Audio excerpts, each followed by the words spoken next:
Уақытыңыз тығыз, бірақ дәмді тамақ жегіңіз келсе, картоп қуырыңыз. Баршаға сәлем.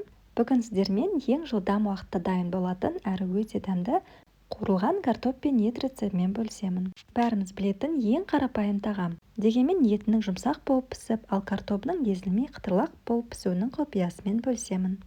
Мені қолдау мақсатында каналыма тіркеліп өтуді ұмытпаңыз, және де жақындарыңызбен бөлісіңіздер. Қажет заттармен таныстыра кетейін. Бізде мінекей 300 грамм ет. Мен етті осындай жұқа жалпақ етіп турап шықтым. Сонда пісуі тез болады.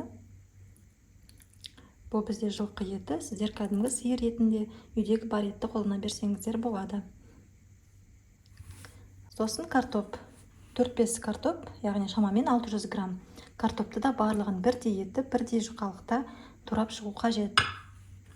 Сосын әрине бізге 2 пияз қажет. Пиязды да осындай орташа көлемде етіп тураңыздар. Қатты жіңішке етіп турасаңыздар күйіп кетеді. Сондықтан осындай орташа және де қалыңдау етіп турасаңыздар жақсы. Және де 1 пияздың қабығын мен қазір етпен бірге қуыратын боламын.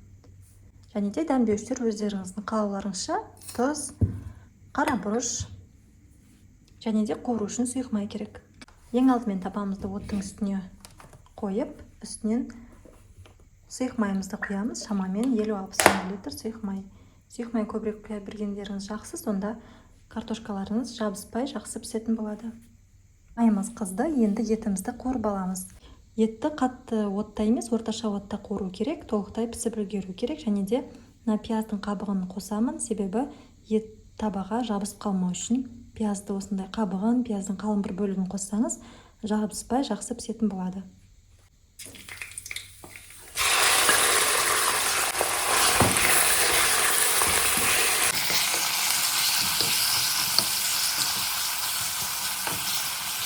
Бетін жауып қоямыз. Етті орташа отта суы толықтай тартылғанша пісіріп алатын боламыз. Қазір міне суы осындай қақпағын жауып қойған кезінде еттің өзінің суы шығатын болады. Сол суына өзі дымдалып жұмсақ болып пісу керек. Суы тартылып құрғай бастаған уақытта біз пиязымызды салып бастаймыз.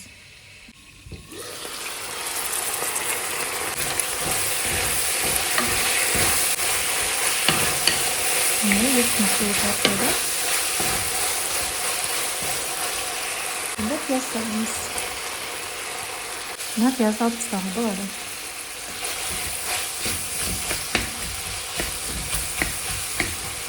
Етін жауып қоямыз.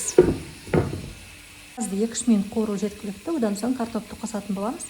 Картопты тураған кезде маңыздысы оны турап болған соң жайып қою керек. Мысалы, арасы осылай қосылып қалғандар болса, оны былай бөліп қойып қойыңыздар, сонда кеуіп қалады сырты екі беті.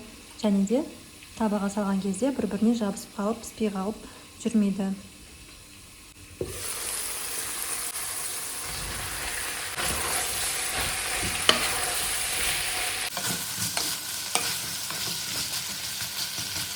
Осылай жауып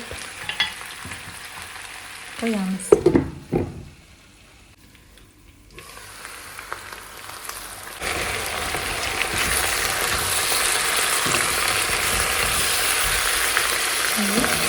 Асты қызара бастаған.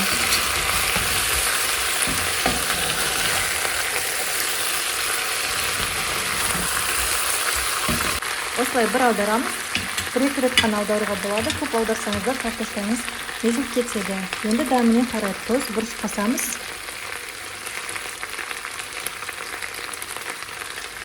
Қара бұрыш қосамыз. Қақпағын жауып қоямыз. Қатты отта тағы да кішкене пісіріп аламыз.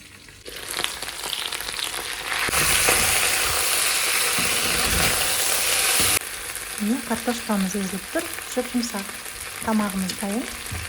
Етін жауып отты өшіре береміз. Дайын болған қуырылған картоп пен етті өзіңіз сүйіп жейтін салатпен ұсыныңыз. Және де көк шөп, пияз қалауыңызша қосыңыз. Міне барлығымыз сүйіп жейтін, тез дайын болатын әрі өте дәмді қуырылған картоп рецебі. Егер де рецепт ұнаған болса, каналыма міндетті түрде тіркеліп кетуді ұмытпаңыздар. Лайк және де өз пікірлеріңізді қалдырыңыздар. Келесі кездескенше сау болыңыздар.